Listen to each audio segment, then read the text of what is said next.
3 points. La montée se rapproche. Hein? Bien sûr. Mais nous, on va pas, je dirais, on va pas se contenter d'une victoire et de dire que la montée est déjà assurée. Ça se rapproche, bien sûr. Mais maintenant, c'est notre objectif. Donc, il faut qu'on continue à travailler pour assurer. Le plus difficile, c'est de confirmer. C'est ça qui est le plus difficile. On devait aujourd'hui créer un écart entre nous et nos poursuivants. On l'a réussi, mais ça ne veut pas dire qu'il faut dormir sur nos lauriers pour lâcher cet écart-là. Il va falloir bien travailler durement et préparer la prochaine sortie pour consolider cette place-là. Donc il nous faut beaucoup travailler et être très très concentré pour ne pas commettre des erreurs.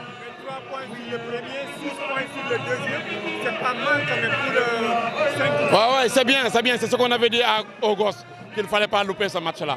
Il ne fallait pas le louper parce que c'était le match le plus important de la saison en termes de points. Donc en championnat, il y a des matchs qui sont plus importants que les autres.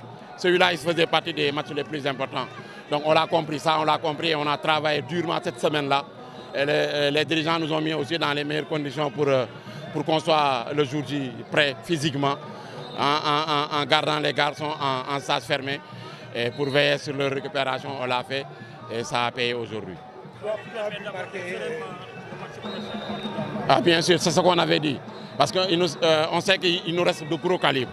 Il nous reste Bambey, il nous reste Cambérène, il nous reste Douane, il nous reste Djambar. Ça, c'est de gros matchs. Donc il fallait créer cet écart-là pour plus de sécurité. Et c'est ce qu'on a réussi aujourd'hui, donc on dit alhamdulillah. Vraiment, mën nañu wax ne yéeg bi quand même jege si na. waaw jege si na su benn condition lay jege see mooy ñu bañ a teggi tànk. C'est vrai que point yi am na solo trop parce que xamoon nañ ko tamit avant ñu ñëw mais li ci am solo mooy ñu bañ a teggi tànk pour écart boobu nga xam ne créé nañ ko suñu diggante ak adversaire yi nga xam ne ñoo toppoon suñu ginnaaw ñu mën a téye écart boobu ba championnat bi jeex am nañ ci yaakaar donc li war rek mooy ñu bañ a topp euphorie bi ñu wàccaat ci suuf teel a demaat liggéey ji waajaat journée bi nga xam ne moo ciy toppaat mais point yu am solo la woon jël nañ ko donc dañuy sant yàlla bu baax delluwaat ci liggéey bi. mais ñetti point quand même ngeen jiitu ko deuxième bi jiitu troisième bi juróom benn point. par rapport ak yéen match yi des c'est important.